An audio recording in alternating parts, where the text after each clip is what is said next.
क्या हुआ? ओम नमस्ते।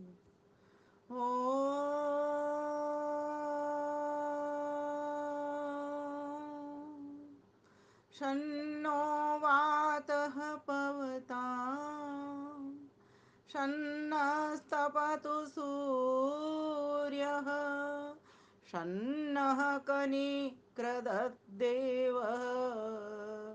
पर्जन्यो अभिवर्षतु पर्जन्यो अभिवर्षतु। ॐ शन्नो मित्रः संवरुणः शन्नो भवद्वर्यमा शन्न इन्द्रो बृहस्पतिः शन्नो विष्णुरुक्रम। ॐ नमस्ते अस्तु आयते नमो अस्तु परायते नमस्ते प्राणतिष्ठत आसीनायोत ते नमः आसीनायोत ते नमः। ओम शांति शांति शांति। वैदिक प्रज्ञा व्याख्यान माला के अंतर्गत गांधीनगर से चलने वाला बहुत ही सुंदर भव्य और दिव्य यह कार्यक्रम आदरणीय मुनि जी की सन्निधि में लगभग 3 वर्षों से या 4 वर्षों से अनवरत चल रहा है और प्रतिदिन चल रहा है। नमन करती हूँ ऐसे आदरणीय भ्राता जी को। आदरणीय हमारी दीपालिका बहन भी इसका संचालन करती रही हैं। मुझे लग रहा है लगभग 1 मास के बाद आज मुझे पुनः मौका मिल पाया है। कार्यक्रमों की अति व्यस्तता रहती है। तो जैसा कि आज विश्व पर्यावरण दिवस सभी मना रहे हैं, संयुक्त राष्ट्र संघ ने इसको एक दिन नियुक्त कर दिया संकल्प के लिए, प्रेरणा के लिए। तो जितने भी उपस्थित यहाँ पर सुधीजन हैं, विद्वज्जन हैं, प्रबुद्ध जन हैं, सभी को मैं अपना हार्दिक नमन, वंदन और अभिनंदन करती हूँ और विश्व पर्यावरण दिवस की हार्दिक शुभकामनाएं तथा लख लख बधाइयाँ प्रेषित करती हूँ। प्यारे भाइयों बहनों, जैसा कि आज का विषय है हमारा, चूँकि कहा जाता है कि सामयिक विषय पर ही बोलना चाहिए, तो आज विश्व पर्यावरण दिवस है तो मैंने सोचा आज पर्यावरण पर ही आपके समक्ष कुछ बातें रखी जाएं। वैसे मुझे अभी एक जगह और भी जाना है, मैं देखती हूँ। टाइम तो उन्होंने 5 बजे का दिया है, पर थोड़ा मुझे तैयार भी होना पड़ेगा। तो चलिए जितना मैं ले पाती हूँ इसको लेती हूँ। तो पर्यावरण क्या है, पर्यावरण कैसे बचाएं, पर्यावरण को सुरक्षित कैसे रखें, पर्यावरण को स्वस्थ कैसे बनाए रखें, पर्यावरण को संतुलन में कैसे लाएं, पर्यावरण को हम नियंत्रण में कैसे रखें। जो हमारा प्रदूषण चारों ओर फैलता हुआ दिखाई दे रहा है, आज देखो न जल हमारा शुद्ध है, न हवा हमारी शुद्ध है, न भूमि धरती हमारी शुद्ध है, फिर हम और किसी की तो बात ही कैसे कर सकते हैं। न विचारों में कोई शुद्धता है, न व्यवहार में कोई शुद्धता है, न वाणी में कोई शुद्धता है। सब जगह पर असंतुलन है, सब जगह पर रोग भरा पड़ा हुआ है, सब जगह पर प्रदूषण ही प्रदूषण है। चाहे वो ध्वनि प्रदूषण हो, चाहे वो भूमि प्रदूषण हो, चाहे वो जल प्रदूषण हो, चाहे वो मृदा मिट्टी का प्रदूषण हो, चाहे वो वायु प्रदूषण हो, कोई भी प्रदूषण ऐसा अछूता नहीं है कि जहां हम ये कह सकते हैं कि ये स्थान ये सुरक्षित है, ये स्वस्थ है, या कोई नदी हो ये सुरक्षित है, ये स्वस्थ है। ऐसा आज हम देख रहे हैं चारों ओर। अगर हम नज़र घुमाते हैं तो कहीं पर भी हमें न तो संतुलन दिखाई देता, न निरोगता दिखाई देती, न स्वच्छता दिखाई देती, न शुद्धता दिखाई देती, है ना। चारों तरफ विकृति ही विकृति नजर आ रही है। ऐसा प्रकृति के भीतर ऐसा क्या हो गया। तो कहीं ना कहीं मेरा जो फोकस है वो ये है कि कहीं ना कहीं हमारे विचारों में गंदगी आ गई है। क्योंकि देखिए जितने भी पशु पक्षी हैं वो अपना कार्य करने में लगे हुए हैं। आपने देखा होगा व्यक्ति गंदगी इतनी फेंक रहा है, उसको कौन साफ करता है, उसको जानवर साफ करते हैं। विष्ठा कौन खाता है, सुअर धरती को साफ करता है। हवा को कौन साफ करता है? सांप हवा को साफ करता है। जल को कौन साफ करता है? मछली जल को साफ करती है। सभी की सभी जीव जंतु अपनी योगदान इस भारत भूमि को या पूरे विश्व की भूमि को अपना योगदान देने पर लगे हुए हैं, क्योंकि सभी जगह पशु पक्षी हैं और सभी जगह मानव भी है। लेकिन एक अकेला मानव इतना गंदा कर रहा है इस पृथ्वी को, जबकि वेद ने क्या कहा? माता भूमि पुत्रो हम पृथिव्या। पृथ्वी मेरी माता है और मैं उसका पुत्र हूं। जब मैं पुत्र हो जाता हूं तो माता पुत्र होने के नाते माता के प्रति मेरा कर्तव्य बनता है कि मैं अपनी माता को स्वस्थ रखूं, मैं अपनी माता को सुखी रखूं, मैं अपनी माता को सुरक्षा दूं, मैं अपनी माता को संरक्षण दूं, मैं अपनी माता की सेवा करूं, मैं अपनी माता के प्रति भक्ति पैदा रखूं और मैं अपनी माता के प्रति समर्पित भाव से रहूं। मैं अपनी माता के आंचल को किसी भी प्रकार की कोई भी हानि न पहुंचाने पाऊं, ये मेरा कर्तव्य बनता है।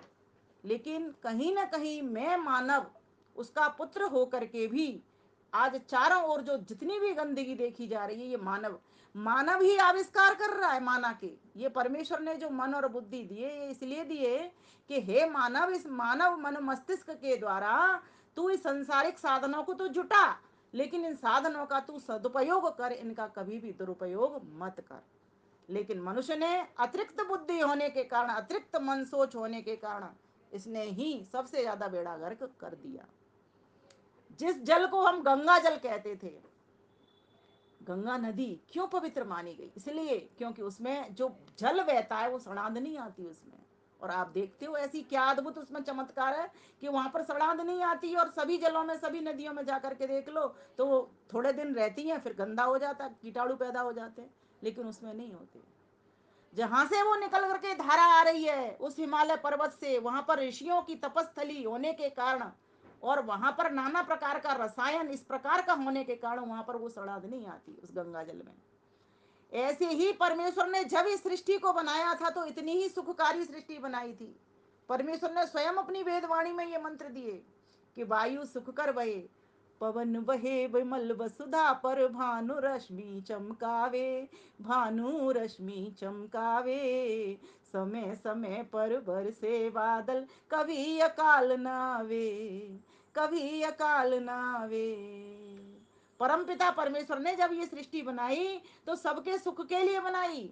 सुखद वायु चलाई, सुंदर स्वस्थ अच्छा मीठा जल दिया पीने के लिए, अच्छा ज्योतिषमान सूर्य दिया, और सब कुछ है, आज भी है वैसा ही। लेकिन कहीं ना कहीं ऐसा विकार आ गया, वो हवा में पॉल्यूशन घुस गया, उस जल में पॉल्यूशन घुस गया, प्रदूषण घुस गया, उन विचारों में प्रदूषण घुस गया, उस मिट्टी में प्रदूषण घुस गया। सब कुछ हमने ही, एक मनुष्य ने ही ये सब कुछ गड़बड़ कर दी।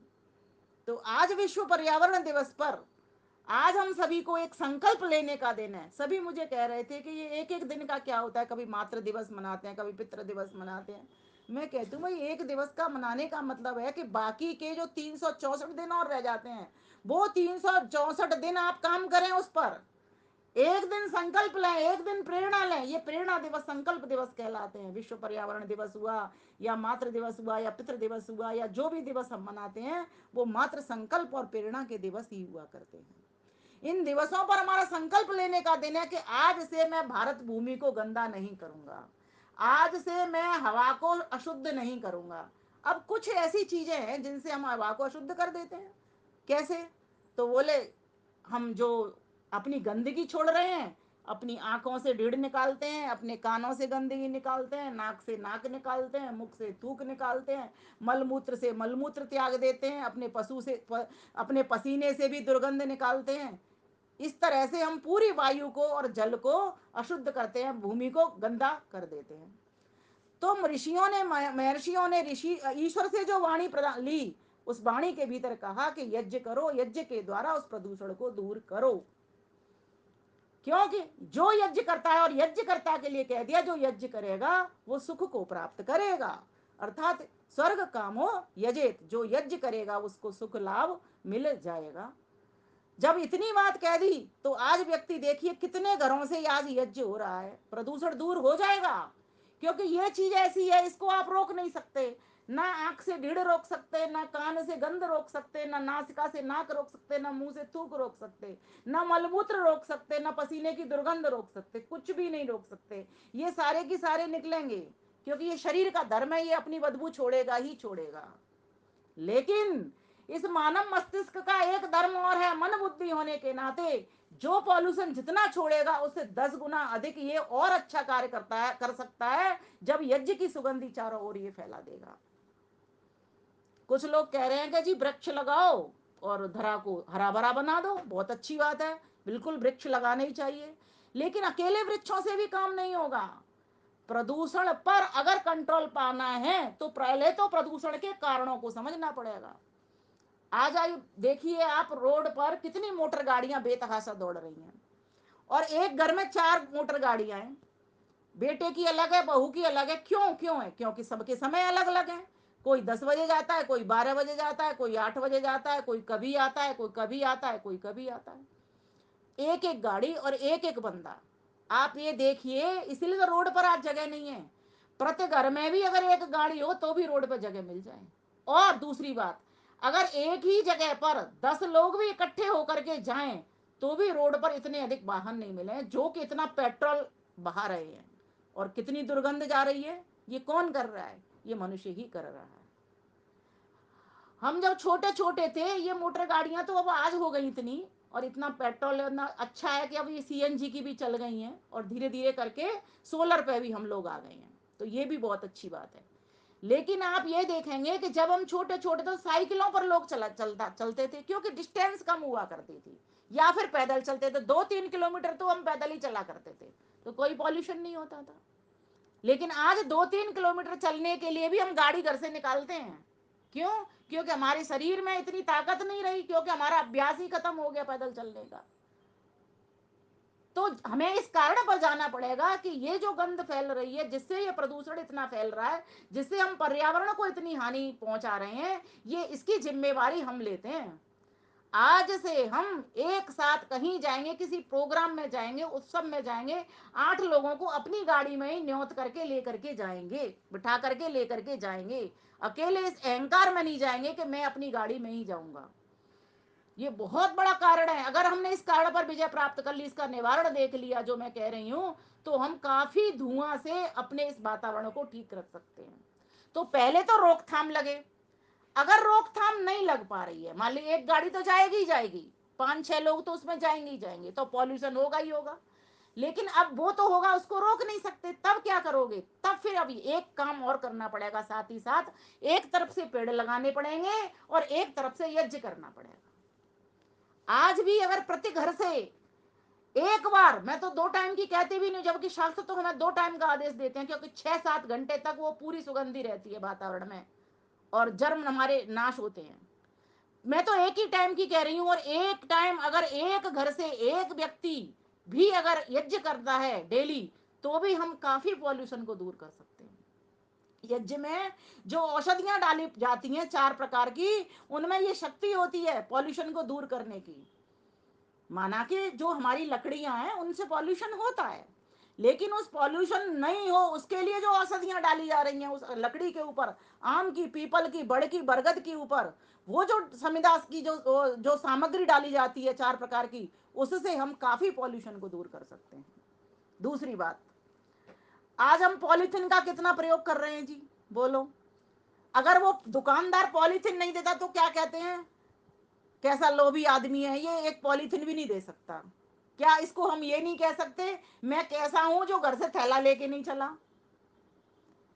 मैं कैसा हूं जो घर से थैला, एक ही थैला एक ही बार लेना, बार बार पैसा भी खर्च नहीं करना, दुकानदार से भी रिक्वेस्ट नहीं करनी, भिखारी भी नहीं बनना उसके सामने, अपने घर से थैला लेके चलना, और कितना सामान उसमें भर के लाना, सिर्फ दूध दही और राशन ही नहीं, और भी बहुत सारी चीजें उसमें आप आवश्यकता अनुसार ला भी सकते हो और घर से ले जा भी सकते हो अपने सामान को।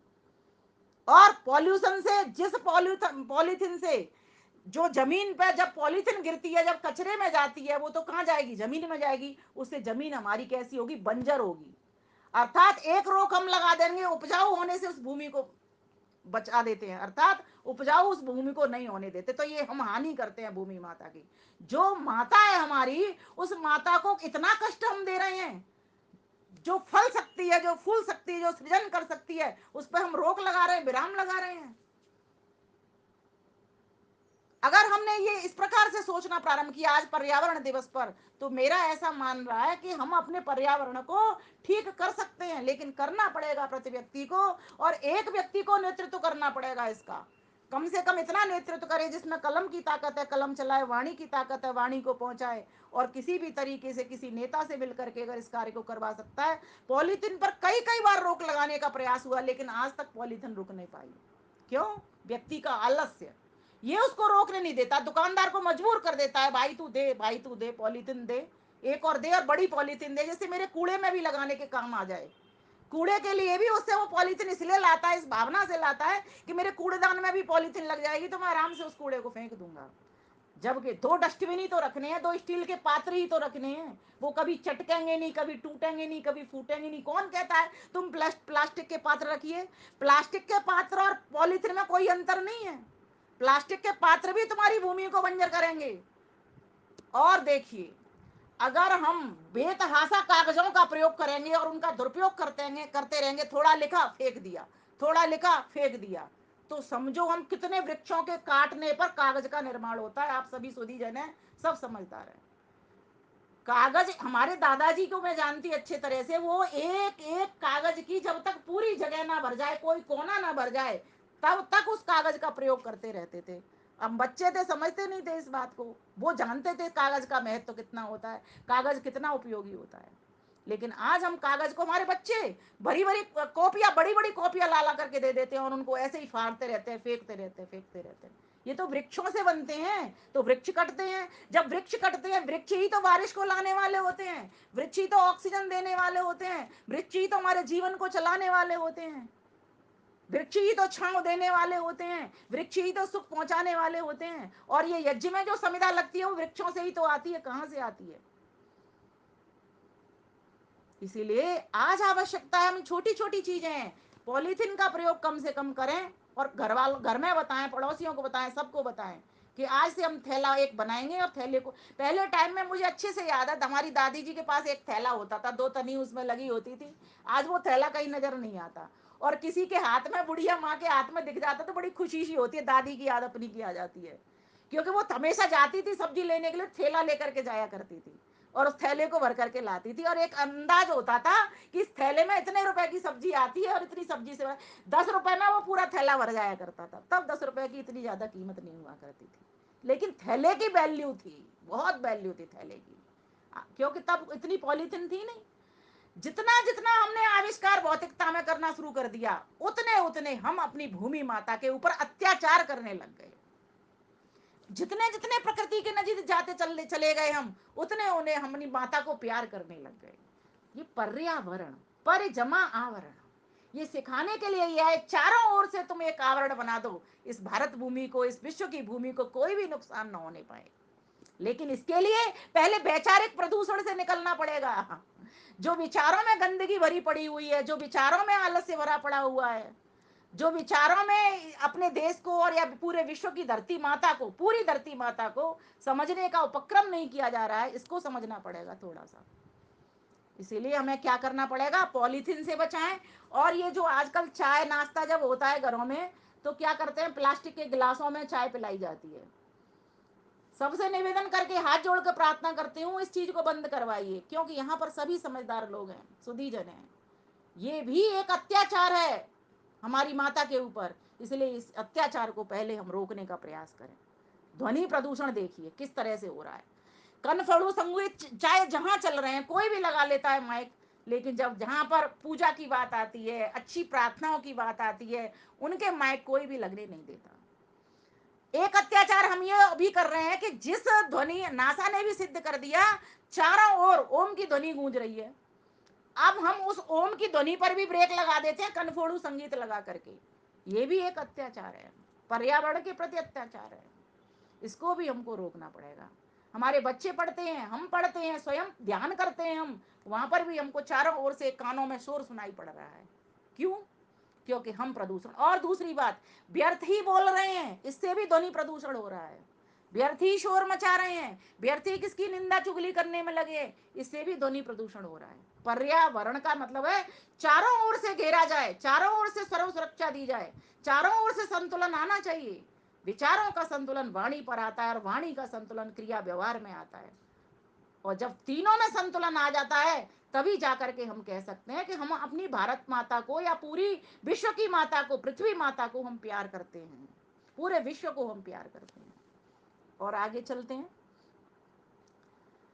हमें बाहर से पेट्रोल मंगाना पड़ता है, हमारा खर्चा भी होता है जी। क्यों हम इतने अधिक वाहनों को चलाएं? हमें इतनी फैक्ट्रियों में, इतना सारा कारखानों से इतना रसायन निकलता है, उन्हें नदियों के में छोड़ दिया जाता है, सारी नदियां गंदी हो रही हैं, प्रदूषित हो रही हैं। थोड़ा सा वहां पर भी ब्रेक लगाने की जरूरत है, क्योंकि आज इतना आदमी को आवश्यकता हो गई है सामान की, ये भी चाहिए मुझे, ये भी चाहिए, घर हमने कोठी बंगले इस तरह से ठूस ठूस के भर गए हैं। जिसका 400 गज का भी घर है ना, उसको भी पूछ के देखना आप, उसके भी घर में जगह की कमी है। जिसका 200 गज है उसके में भी कमी है, जिसका 100 गज का है उसके में भी कमी है। तो बताओ कमी कहाँ नहीं है? कमी बस ये आती है हमारे विचारों से। जितना सामान चाहिए प्रयोग करने के लिए उतना ही सामान हम घर में लाएं, तब भी हम अपनी भारत भूमि को प्यार कर पाते हैं। भारत माँ के चरण कैसे छूओगे जब सामान से सारा की सारा आपकी पृथ्वी जमीन भरी पड़ी होगी, जहां पर आप सो रहे हो, बैठ रहे हो, उठ रहे हो, कैसे आप उसको प्यार करोगे? उसको प्यार, उसको सुख पहुंचाना है। धरती माता पर अत्याचार नहीं करना, प्यार पहुंचाना है, उसको सुख पहुंचाना है।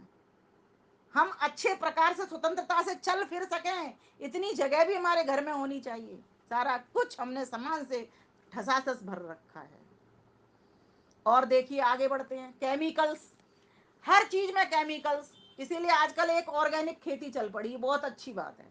लेकिन आजकल वहां पर भी अत्याचार ऐसा हो रहा है कि ऑर्गेनिक के नाम पर पता नहीं है क्या पॉलीथिनों में बंद मिल रहा है, कहने को लिखा होता है उस पर ऑर्गेनिक सामान, सारी सब्जियां, लेकिन कितना केमिकल जा रहा है, कितना उसमें खर्चा लग रहा है। उस केमिकल की चीज से तुम्हारी भूमि कितनी सारी बंजर हो रही है, तो वो भी हमको ठीक करना पड़ेगा वहां से भी। तो इन केमिकल के प्रयोग से अपना शरीर भी, स्वास्थ्य भी खराब हो रहा है ना।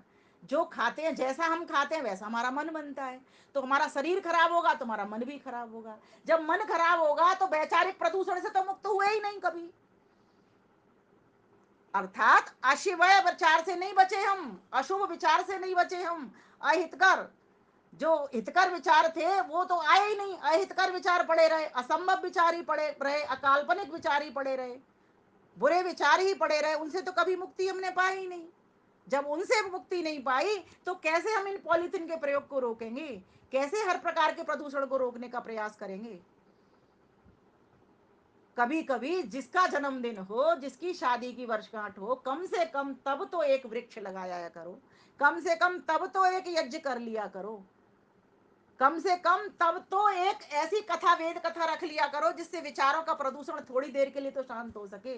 क्या पता कोई ऐसी आत्मा हो जो तुम्हारे प्रदूषण को दूर कर पाए, अपने प्रदूषण को दूर कर पाए तुम्हारी सुनी हुई बात से। मैं तो धन्यवाद करना चाहूंगी अपने मुनि जी के लिए, जो प्रतिदिन वैचारिक प्रदूषण को दूर करने के लिए सत्संग चला रहे हैं अंतरजालीय माध्यम से। कितना सुविधा का सुंदर प्रयोग, सदुपयोग है ये, जहां जहां चल रहे हैं वे सभी सदुपयोग कर रहे हैं। और एक आर्य संस्था हमारी ऐसी संस्था है आर्य समाज की, कि यहाँ से हम वेद का ज्ञान दे सकते हैं और देने का प्रयास कर रहे हैं, अनवरत चल रहा है। लेकिन जितने भी लोग जुड़े हुए हैं, कम से कम वे तो इस अपने पत्र को चारों ओर हम कर दिया करें, और एक दूसरे से निवेदन भी कर दिया करें, भाई 10 आदमियों को तू भेज दे, 10 आदमियों को तू भेज दे, जिससे हम वैचारिक प्रदूषण से मुक्ति प्राप्त कर सकते हैं। सत्संग माध्यम होते हैं इन सब चीजों के। तो अपनी जमीन को बचाने के लिए हमें सुरक्षा देनी पड़ेगी, नियंत्रण करना पड़ेगा, निवारण करना पड़ेगा। बहुत सारी बातें मैंने आपको बताई। और हम परमात्मा से, हमें शांतिकरणम के आप सभी मंत्र पढ़ते हो, शांतिकरणम के जितने भी मंत्र है वे सभी की सभी हम सभी को पर्यावरण को सुरक्षा देने के लिए। एक व्यक्ति ने मुझसे प्रश्न किया कल, बहन जी ऐसे कोई मंत्र बताओ वेद में जो पर्यावरण दिवस पर बोले जाएं। मैंने कहा भाई महर्षि दयानंद को भी पता थी ये बात तो।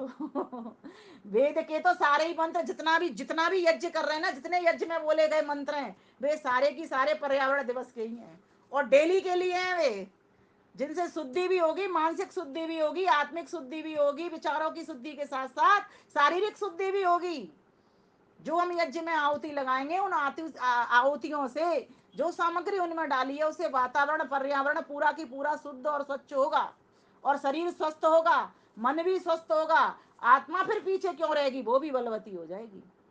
तो इस प्रकार से यज्ञ और वृक्ष, दो चीजों पर आज हमें केंद्रित रहना पड़ेगा। ज्यादा से ज्यादा वृक्ष लगाएं और ज्यादा से ज्यादा यज्ञों को घर घर तक पहुंचाएं, पार्कों तक पहुंचाएं। और दूसरी बात जो मैंने कही थी, थोड़ा सा इस बात पर चिंतन करें कि किसके कारण ये हो रहा है। तो मेरे कारण ये गंदगी फैल रही है, मैं जिम्मेवार हूं। आज से मैं पॉलीथीन का प्रयोग नहीं करूंगा, आज से मैं कागज का दुरुपयोग नहीं करूंगा। और अब तो बहुत अच्छा जमाना आ गया है सोशल मीडिया का, अब तो कुछ बिगाड़ देनी कागज। मैंने इस सोशल मीडिया का इतना सदुपयोग किया है, शायद आप में से किसी ने किया हो। मैंने 10 पुस्तकें तो मतलब मेरी प्रकाशन में इसमें 4 साल के भीतर आई हैं, और कम से कम 8-9 पुस्तकों का सामान मेरे पास लिखा हुआ रखा है। और कहाँ लिखा है वो, कागज पे एक भी कलम नहीं चलाई है, सारा की सारा इस व्हाट्सएप के कीपैड पर लिखा हुआ। आप चाहो कहीं से भी सदुपयोग कर सकते हो, किसी भी चीज का सदुपयोग कर सकते हो। लोग कहते हैं मोबाइल खराब होता है, मैं कहती हूँ कुछ भी खराब नहीं होता। मोबाइल में तुम कर क्या रहे हो, खराबी कहाँ है। तुम जैसा कार्य करते हो वैसा ही वो चीज देती है। हम सदुपयोग करते हैं, बच्चे उसका दुरुपयोग कर लेते हैं। कुछ लोग उसमें गंदी चीज देख करके, गंदा काम करके गलत प्रयोग करते हैं, दुरुपयोग कर लेते हैं। हम अच्छा काम करते हैं तो अच्छा प्रयोग कर लेते हैं। आप भी कर सकते हैं इस कार्य को। तो इससे भी आप अपने कागजों को बचा सकते हो, कागजों के साथ साथ वृक्षों को भी बचा सकते हो। और एक और बात कहना चाहूंगी मैं, पहले आर्य समाजों के भीतर वृक्ष लगे रहते थे, और वहीं पर मंदिर के भीतर ही एक बड़ा सा प्रांगण हुआ करता था सभा करने के लिए, और वहीं पर पीपल का वृक्ष होता था या बड़ का होता था। लेकिन आज जिस तरीके की बिल्डिंग्स बन रही हैं, वहां पर पीपल के वृक्ष को एक साइड लाइन कर दिया जाता है और वहां पूरी बिल्डिंग बन जाती है। काश वो लगा होता। वो क्यों लगता था, वो इसलिए लगता था कि यहीं की समुदायों से यज्ञ हो जाएगा, अलग से तुमको वृक्ष नहीं काटने पड़ेंगे। लेकिन आज महानगरों में कहां से समुदाय मिले, कहां से इतने वृक्ष मिले। समस्या ये आती है, इसलिए वृक्षों को काट काट करके कटी हुई समिधा भी हमको लानी पड़ती है और यज्ञों में लगानी पड़ती है। क्या करें, something is better than nothing, करना पड़ेगा। लेकिन अगर हम चाहते हैं कि ज्यादा से ज्यादा वृक्ष लगाएंगे तो ज्यादा से ज्यादा यज्ञ कर पाएंगे और धरती माता को संतुलित सुरक्षित स्वस्थ कर पाएंगे। इसलिए आज बहुत अधिक महती आवश्यकता है कि हम अपनी धरती माता को बचाएं, लेकिन उसके पहले उसके कारण को जानें, फिर उस पर नियंत्रण करें, उसके बाद में उसका निवारण करें। इन 3 चीजों पर हमें केंद्रित होना पड़ेगा। तो कहा, हे परमेश्वर, सन्नो वातः पवताम, वायु हमारे लिए सुखकर हो, सन्नस्तपत सूर्य, सूर्य हमें कल्याण दे, अर्थात ये सूर्य की जो रश्मियां है वो चमके। शन्न कनिकृत देव, और ये समय समय पर बादल बरसे, पर्जन्य अभिवर्षतु, समय समय पर पर्जन्य अर्थात बादल बरसे, गड़गड़ाते बादल ही ना रह जाएं, ये सभी बरसने वाले भी हो जाएं और समय समय पर ये वर्षा करने वाले हो जाएं। तो आइए इस चिंतन के साथ ही एक छोटा सा गीत मैंने लिखा, वो आपके समक्ष प्रस्तुत कर देती हूँ, क्योंकि फिर मुझे दूसरी जगह भी जाना है। पर्यावरण बचाएं, पर्यावरण बचाएं, यज्ञ से जग महकाएं, यज्ञ से जग महकाएं, वृक्ष से धरा सजाएं, वृक्ष से धरा सजाएं, पर्यावरण बचाएं, पर्यावरण बचाएं, यज्ञ से जग महकाएं, वृक्ष से धरा सजाएं। मानव ही कर सकता है ये कार्य मनन बुद्धि पूर्वक, किंतु इसी ने करी गंदगी सब जीवों में सर्वाधिक। मनन चिंतन में लाए, धरा को स्वच्छ बनाए, मनन चिंतन में लाए, धरा को स्वच्छ बनाए, पर्यावरण बचाएं, पर्यावरण बचाएं, यज्ञ से जग महकाएं, वृक्ष से धरा सजाएं। सबसे बड़ा दिखे जो कारण, जनसंख्या पर नहीं नियंत्रण। कोठियों हेतु काट दिए जंगल, बहु मोटर गाड़ी कारखाने कल। पुत्र का धर्म निभाएं, पर्यावरण बचाएं। पुत्र का धर्म निभाएं, पर्यावरण बचाएं। यज्ञ से जग महकाएं, वृक्ष से धरा सजाएं। आओ करें निदान सभी मिल, एक कार में चले सभी मिल। कम फैलेगा तभी प्रदूषण, हो ध्वनि धूम कम भीड़ नियंत्रण। खुली सड़क हो गमन आगमन, बुद्धि पर ब्रेक लगाएं, मनुज की टेक निभाएं। बुद्धि पर ब्रेक लगाएं, मनुज की टेक निभाएं। पर्यावरण बचाएं, पर्यावरण बचाएं। यज्ञ से जग महकाएं, वृक्ष से धरा सजाएं। ये जो वृक्ष है ना, हरे भरे हैं वृक्ष निराले, झूम रहे हैं हो मत वाले। ऊंचे नीचे गोरे काले, पर हैं बहुत बड़े दिल वाले। हमको हम सभी जानते हैं, छाँव हमेशा देते, कभी नहीं विश्राम ये लेते। गर्मी वर्षा या हो धूप, कृपा दृष्टि हम पर बहु डाले। तनिक न चिंता ये करते हैं अपने सुंदर तन मन की। देखिए, इनसे सीख भी लेते जाइए। तनिक न चिंता ये करते हैं अपने सुंदर तन मन की। हरियाली जीवन देते हैं बनकर जग के रखवाले। हरे भरे हैं वृक्ष निराले, झूम रहे हैं हो मत वाले। परोपकार करते ही जाते, कभी न पीछे ये हटते हैं। कांटे भी तो सह लेते हैं उपवन महकाने वाले। हरे भरे हैं वृक्ष निराले, झूम रहे हैं हो मत वाले। पूर्ण समर्पित इनका जीवन, पूर्ण समर्पित इनका जीवन। औषधि कोयला देते ईंधन, संविधा बन जाते गिर गिर कर। फिर भी मुस्काने वाले, फिर भी मुस्काने वाले। इनसे भी हमें सीखना पड़ेगा। हर वस्तु अपनी देख करके अपने शरीर का भी देहदान कर देते हैं ये, कि तुम यज्ञ करो इनसे। कितनी बड़ी बात है। तो ये जो हमारे लिए वृक्ष हैं, कितने सुख करें, कितने सुखदायी हैं। इसलिए परमेश्वर ने कहा कि इन वृक्षों के नीचे बैठो, थोड़ा बहुत स्वाध्याय यहाँ पर भी बैठ करके कर लिया करो। प्रकृति के पास सुबह शाम बैठ जाया करो थोड़ी बहुत देर। जितने भी ज्ञानी ध्यानी विवेकी लोग होते हैं, प्रकृति का सहयोग लेते हैं, प्रकृति का संग करते हैं, तब वो परमेश्वर की प्राप्ति कर पाते हैं। तो कहा, जितनी भी हो भूख और प्यास। एक और महत्वपूर्ण बात है, जो जल हमारा जीवन है, जल बिन सूखा उपमन है, ये जल भी बड़ा महत्वपूर्ण है। हम ही अभी क्या करते हैं, कोई गेस्ट घर में आता है तो भर भर के गिलास उसके सामने पहुंचा देते हैं, चाहे भले ही वो व्यक्ति पानी पिए या ना पिए। फिर दूसरी बात, जब उसने नहीं पिया तो पूरे गिलास को ला करके सिंक में फेंक देते हैं। इससे भी हम अपने जल की बर्बादी कर रहे हैं।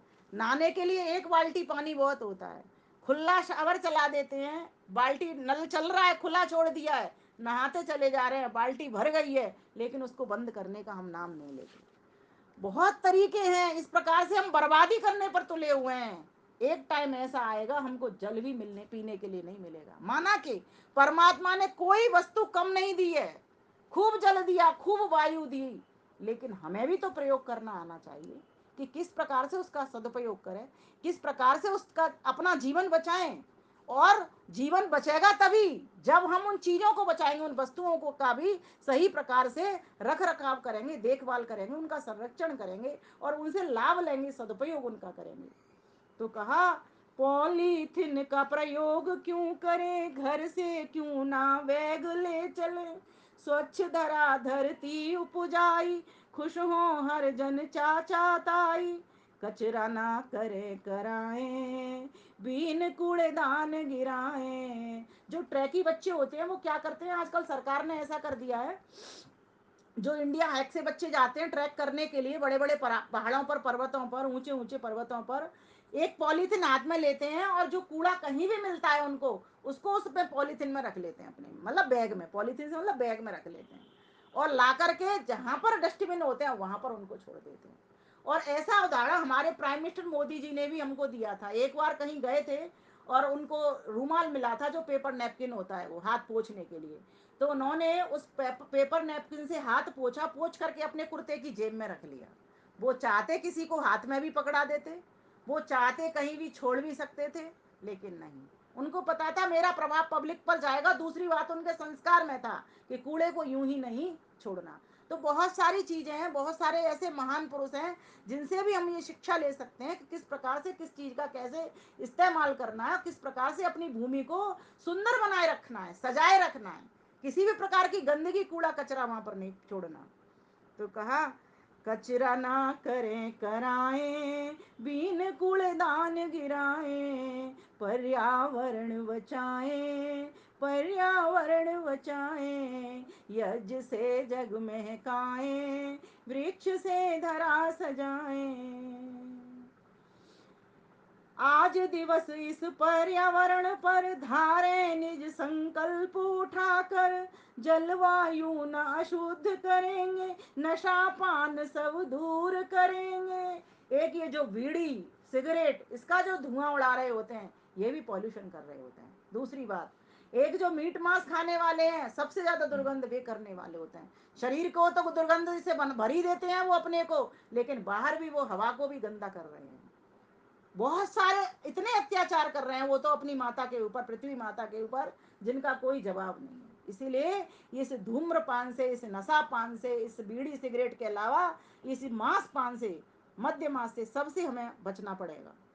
आज दिवस इस पर्यावरण पर धारे निज संकल्प उठाकर, जलवायु न अशुद्ध करेंगे, नशा पान सब दूर करेंगे, विमल भूषण बन जाए, प्रदूषण दूर भगाए, विमल भूषण बन जाए, प्रदूषण दूर भगाए, पर्यावरण बचाए, यज्ञ से जग में काए, वृक्ष से धरा सजाए, यज्ञ से जग में काए, वृक्ष से धरा सजाए, यज्ञ से जग में काए, पर्यावरण बचाए, पर्यावरण बचाए, पर्यावरण बचाए, पर्यावरण बचाए।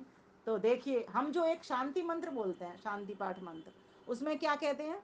ओम द्यौ शांतिरंतरिक्षम शांति, पृथ्वी शांति, आप शांति, औषधय शांति, वनस्पत शांति, विश्व देवा शांति, शांति शांति रेव शांति, सामा शांति रेधि शांति शांति, ओम शांति ही शांति शांति।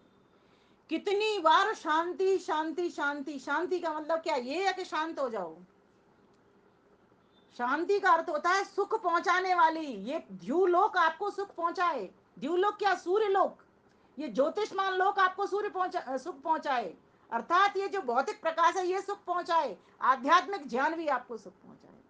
हे परमेश्वर, ऐसी कृपा करना तीनों तापों से मैं बच जाऊं, अत्यंत दुख निवृत्ति, अत्यंत पुरुषार्थ, इतना पुरुषार्थ करूं कि सारे दुखों से, दर्दों से मैं छूट जाऊं। समझो, ये भी एक कारण है, इसको भी हमें समझना पड़ेगा, और उसका निवारण भी यही है। क्या? हमारा द्यूलोक शांत रहे। क्या वो शांत नहीं है? ये तो जड़ पदार्थ है, ये तो वैसे ही शांत है। तो कौन सा अशांत है? एक मानव, पशु पक्षी, यही सभी जितने भी प्राणी हैं वे सभी अशांत हैं। तो अशांत को शांत करने के लिए क्या करना पड़ेगा? हमें ज्ञान की ओर लौटना पड़ेगा, हमें प्रकाश की ओर जाना पड़ेगा। इसीलिए कहा गया मंत्र में ओम देव शांति। हे सर्वरक्षक पिता, हे सर्वरक्षक प्रभु परमेश्वर, परम पिता परमेश्वर, हमारे भीतर हमें सुख प्रदान कीजिए। इस द्यूलोक से, अर्थात हमें सूर्य लोक से और ज्ञाना लोक से भी हमको सुख प्राप्त हो जाए, अर्थात तेरा वेद ज्ञान का सूर्य हमारे भीतर खिल जाए। क्योंकि जब तक वेद ज्ञान का सूर्य नहीं खिलेगा तब तक शांति होने वाली नहीं है।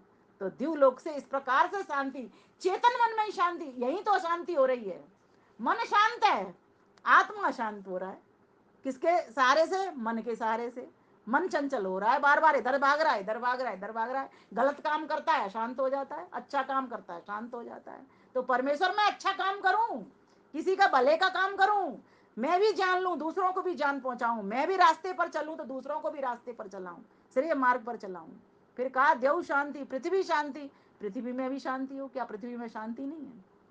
आज पृथ्वी में भी अशांति कौन पैदा कर रहा है? पृथ्वी तो जड़ है, वो तो शांत पड़ी हुई है, अपने आप कुछ कर नहीं सकती। वो जो गति दी है परमात्मा ने, जो सामर्थ्य दी है, उस सामर्थ्य के साथ वो फल फूल अन्न औषधि दे रही है आपको। लेकिन कौन है लेने वाला? कौन इससे शांत हो जाता है? जो केमिकल मिला करके उस भूमि में डाल रहा है, जो पॉलीथीन डाल रहा है उसमें, जो पेट्रोल डाल रहा है उसमें, वो शांत अशांत कर रहा है, उसको अशांत कर रहा है। फिर वैसी चीजें खा रहा है, अशांत मन हो जाता है। जैसे अशांत तन होता है अस्वस्थ होकर के, फिर अशांत मन हो जाता है। तो कहा देव शांति के साथ साथ पृथ्वी में भी शांति हो, पृथ्वी से भी हमको शांति प्राप्त हो, इसका ये अर्थ है। पृथ्वी से द्यूलोक से हमको शांति प्राप्त हो अर्थात सुख प्राप्त हो, और हमें पृथ्वी लोक से भी शांति प्राप्त हो अर्थात सुख प्राप्त हो। फिर आगे क्या कहा? आपह, तो कहा आपा कहते हैं जल को, हे परमेश्वर हमें जल से भी सुख प्राप्त हो। यही तो सारे प्रदूषित हो रहे हैं, सुख कैसे होगा? आज तो हमारे घर में लगा हुआ है क्या? एक्वागार्ड वगैरह, आरओ वगैरह, छानने की मशीन। लेकिन जो बहुत सारे गरीब लोग हैं उनके घर में तो होते नहीं ये सब चीजें, तो वो बेचारे अशुद्ध जल ही पी लेते हैं, जल्दी बीमार हो जाते हैं, जल्दी मर भी जाते हैं। ऐसा नहीं है कि हम लोग भी नहीं मरते या जो ज्यादा अमीर है वो नहीं मरते, सब मरते हैं। पर कोई ना कोई कारण है, तो हम यहाँ पर फोकस कर रहे हैं जल के ऊपर, कि जल अगर शुद्ध होगा तो जल को अशुद्ध करने वाला कौन है? हम ही लोग तो हैं। सारा पूजा पाठ का सामान किया, तस्वीर वस्वीर लिए, सारी उठा करके जल में पटक आए, नदियों में पटक आए कि हमने अच्छा काम कर दिया, बड़ा अच्छा कर, खंडित हो गई मूर्ति, उठा करके जल में पटक गया, जल पूरा गंदा कर दिया। कौन करता है इसको? हम ही कर रहे हैं। तो अशांत हम ही तो कर रहे हैं जल को, कौन कर रहा है? हम ही तो कंकड़ फेंक करके शांत कर रहे हैं, जल तो शांत था। तो मनुष्य में शांति होगी, मनुष्य के मन में शांति होगी, तब वो सुख मिलेगा हमको। तो मनुष्य के मन में शांति कब होगी? जब गंगा नदी को वो सुख पहुंचाएगा, जितनी भी नदियां उनको सुख पहुंचाएगा, पृथ्वी माता को सुख पहुंचाएगा, तो उसको सुख मिलेगा, तो मन में शांति होगी। तो हे परमेश्वर, जल के द्वारा भी हमको सुख मिले अर्थात शुद्ध जल मिले। तो शुद्ध जल को हम रखेंगे तब तो शुद्ध जल हमको मिलेगा। फिर क्या कहा? औषधय शांति। अब औषधियों में भी मैंने आपको फिर वही बात बता दी, कितने तरह तरह के खाद मिलाए जा रहे हैं, कैसे कैसे उसको उगाया जाता है। वनस्पतियों में भी शांति हो, औषधियों में भी हो, फल फूल अन्न सभी में शांति हो।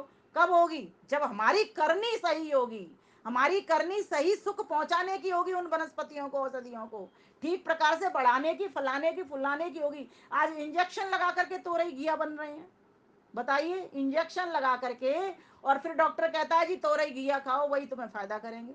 वो तो सही कह रहा है, लेकिन सही तो कह रहा है, लेकिन हम तो तोरई घिया खा करके भी बीमार हो रहे हैं। क्यों हो रहे हैं? क्योंकि तोरई घिया को भी हमने सुख पहुंचाया नहीं है, उनको भी इंजेक्शन ठोक दिए हैं। गौ माता को भी सुख पहुंचाया नहीं है, उसको भी इंजेक्शन ठोक दिए हैं। उसको भी, उसके ऊपर भी इतनी अनीति कर रहे हैं, उसके बच्चे को भी दूध नहीं पीने देते हैं, उसका भी मशीनों से दूध खींच लेते हैं। सारा कुछ हम अत्याचार कर रहे हैं, इसीलिए वो सारी चीजें भी हमको अत्याचार से ग्रसित करके हमारे मन को अशांत किए देती हैं। जो शांत पड़ी हुई चीज है उसको अशांत कौन कर रहा है? जो चेतन आत्मा है, पर मनुष्य है, वही कर रहा है उसको अशांत। क्योंकि और बाकी के पशु पक्षियों में इतनी बुद्धि नहीं है कि वो पूजा पाठ करे और सामान को उठा करके पटक करके आ जाए वहां पर। ये मनुष्य ही गंदा कर रहा है। जबकि नदियां तो, ईश्वर को, नदियों को देखते साथ ही ईश्वर का आनंद आ जाता है, अंदर ही अंदर ज्ञान चलता है, वाह रे ईश्वर, तूने अगर ये नदी नहीं बनाई होती तो कैसे हम इसका आनंद लेते, कैसे स्नान करते, और कैसे इसका पान करते, कैसे आनंद से भरते, अमृत को प्राप्त करते। वृक्ष नहीं बनाए होते तो कैसे ऑक्सीजन लेते, कैसे हवा लेते, कैसे अपनी CO2 को उसको पहुंचा देते, अपनी गंदगी को निकालते, अपान को निकालते, प्राण को भरते, कैसे करते इसको। फिर कहा आप औषध है, इनके साथ साथ विश्व देवा शांति। आज जितनी भी अशांति हो रही है विद्वानों में हो रही है, वो एक विद्वान दूसरे विद्वान को नहीं देख पा रहा है। सभी देवों में भी शांति परमेश्वर रखना, उनको भी शुद्ध ज्ञान दिला देना, जिससे शुद्ध कर्म कर पाए, वो राग द्वेष में ना पड़ जाएं, कुर्सी के लालच में ना आ जाएं। परमेश्वर सभी विद्वानों को भी, विश्व के जितने भी देवता हैं, जड़ हो चाहे चेतन देव हो, सभी जगह पर शांति कर देना। और कहा ब्रह्म शांति, वेद के ज्ञान के द्वारा भी हमको शांति मिले, अर्थात वेद का ज्ञान भी हमको मिल जाए, विद्वानों में भी शांति और ईश्वर में भी शांति। ब्रह्म के बहुत सारे अर्थ होते हैं, ईश्वर में क्या ईश्वर शांत नहीं है? ईश्वर तो बिल्कुल शांत है, उसको तो कभी दुख एक कष्ट क्लेश है ही नहीं, वो तो शांति। लेकिन उससे भी हमको शांति मिल जाए। आज ईश्वर के ऊपर ही कितने सारे झगड़े हो रहे हैं चारों तरफ। मंत्र देखिए, मंत्र क्या कह रहा है, फिर क्या कह देता है अंत में, सा मां शांति, और वो शांति, वो सुख, हे शांति तू मुझे भी शांति पहुंचा दे, हे शांति तू मुझे भी शांति दे दे। और वो शांति कैसे आएगी, तो कहा ओम शांति शांति शांति। जब तुम तीनों तापों से छूट जाओगे, दैहिक दैविक भौतिक तापा, इन तीनों तापों से हमें छूटना पड़ेगा। आध्यात्मिक ताप अपनी आप की कमाई, अपने ही लिए हुए दुख दर्द, भौतिक ताप आदि भौतिक ताप अर्थात भूतों से अन्य भूतों से मिलने वाले दुख दर्द कष्ट क्लेश, और आदि दैविक ताप, कहीं बाढ़ आ गई, कहीं भूकंप आ गया, कहीं ज्वालामुखी फट गया, कहीं अत्यधिक वर्षा हो गई, कहीं कुछ हो गया, कहीं कुछ हो गया, ये दैवीय प्रकोप, ये इनके भी पीछे जिम्मेवार हम ही हैं, क्योंकि हमने असंतुलन किया है, हमने सारी पृथ्वी माता को अस्वस्थ किया है, हम ही कारण है, हमने ही असुरक्षित किया है, हमने ही अशांत किया है, क्योंकि हम चेतन आत्मा है, हम करता है और भोगता है। इसीलिए माताओं बहनों भाइयों, आज हम इस पर्यावरण दिवस पर एक संकल्प आज लेंगे कि हम प्रकृति का कभी भी दोहन नहीं करेंगे, कभी भी शोषण नहीं करेंगे, करेंगे तो करेंगे बस संरक्षण करेंगे, संवर्धन करेंगे, पोषण करेंगे, और जो हमसे हानि होती है उन हानियों पर रोक लगाएंगे, विराम लगाएंगे, उन पर नियंत्रण करेंगे, अपने आप को कसेंगे हम, जिससे हमारी धरा पुनः फिर से उसी प्रकार से सुगंधित हो सके जैसी परमेश्वर सृष्टि को बनाता है। इसके लिए हमें अमृत पुत्र बनना पड़ेगा, आर्य पुत्र बनना पड़ेगा, आर्यत्व के जो गुण है वे धारण करने पड़ेंगे, तब जाकर के हमारा पर्यावरण बचेगा। चारों ओर गंदगी, जहां भी मुंह देखते हैं अरे यहाँ भी गंदा, ये भी गंदा, वो भी गंदा, इतना साधन इकट्ठा कर लिया फिर भी गंदा सब कुछ, क्योंकि अति जब कर लेते हैं ना तो अति सर्वत्र वर्जित। और ये आज अति के कारण ही आज मोदी जी को भी ये दिन देखने पड़े हैं। अति अति विश्वास, वहां अति विश्वास था, इसीलिए अति सर्वत्र वर्जित। अति को हमको थोड़ा सा विराम लगाना पड़ेगा, हर चीज की अति बुरी होती है। अति का भला न बरसना, अति की भली न धूप, अति का भला न बोलना, अति की भली न चूप। तो पर्यावरण को बचाना है तो सबसे पहला कार्य है अपने विचारों के प्रदूषण को शांत करिए, विचारों के प्रदूषण पर रोक लगाइए। फिर उसके बाद में एक एक करके अपना जिस जगह पे आप रह रहे हो, जल आप ग्रहण कर रहे हो, हवा आप ले रहे हो, पृथ्वी माता की गोद में आप सो रहे हो, जिस धन में भी कितनी अशुद्धि है वहां भी देख लीजिए आप, ज्ञान में भी कितनी अशुद्धि है, शुद्ध वेदों का ज्ञान किसी को नहीं मिल रहा, वो तो एक आर्य समाज के पास है। ये ऋषि दयानंद ने इतना बढ़िया काम कर दिया जो घर घर में इस कार्य को कर रहा है कि शुद्ध ज्ञान को पहुंचा रहा है। तो इसीलिए आज आवश्यकता है हम सभी इन जो आज कहे गए बिंदु हैं उन बिंदुओं पर ध्यान देंगे, और सभी सुधी जन है ध्यान दे भी रहे हैं, लेकिन इसको क्रियान्वित करना पड़ेगा। जब तक क्रियान्वित नहीं करेंगे तो कोरा मैंने कह दिया आपने सुन लिया यहीं तक सीमित रह जाएगा। इसलिए ये सीमित ना हो, हमारी धरा बचे, हमारी धरा स्वच्छ हो के साथ साथ हमारी धरा सजे भी।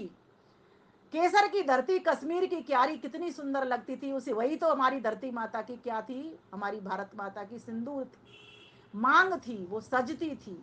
आज वहां पर भी वो सब कुछ दिखाई नहीं दे रहा। और जहां भी चले जाओ, हम पर्वतीय क्षेत्रों में भी अभी घूम करके आए हैं, वहां भी गर्मी पड़ रही है, कहीं पर ठंड नहीं मिली। नाथूला पे भी हमको बहुत अधिक बर्फ नहीं मिली, एक जगह पे थोड़ी सी बर्फ मिली है बस। ये सबके जिम्मेवार हम ही हैं, ये हमने असंतुलन किया है, हमने असुरक्षा दी है। इसलिए भाइयों बहनों जागो, सबको जगाओ और क्रिया में परिणति लाओ, क्योंकि विचार हम बहुत सुनते हैं, लिखते भी हैं, सब कुछ करते हैं, लेकिन जब तक कार्य में क्रियान्वयन नहीं करेंगे, कार्य में परिणति नहीं होगी, तब तक कुछ होने वाला नहीं है। फिर हमें दुख ही दुख मिलता रहेगा, फिर सुख मिलने वाला नहीं है। जबकि वेद ने कहा है सुखी हो जाओ मेरे बच्चे, जल वायु हवा सूर्य सबसे सुख लो और इनको सुख पहुंचाओ। और इनको सुख पहुंचाने का एकमात्र तरीका है इनको पोषण दो, वर्धन दो। यज्ञ के द्वारा सूर्य ज्योति ज्योति जब करते हो तो सूर्य को पोषण मिल जाता है, सूर्य के साथ साथ सभी हवा को, पृथ्वी को, सभी को पोषण मिल जाता है, क्योंकि उन मंत्रों में वे सारे के सारे मनन, मंत्र मननाथ, सभी में मनन चिंतन वो भरा हुआ पड़ा हुआ है। तो आज के लिए इतना ही, समय मेरा हो गया, मुझे कहीं निकलना भी है। आप सभी का बहुत बहुत धन्यवाद, मुनि जी का भी बहुत बहुत धन्यवाद। इतना श्रद्धापूर्वक धैर्यपूर्वक सभी ने श्रवण किया, आप सभी का धन्यवाद।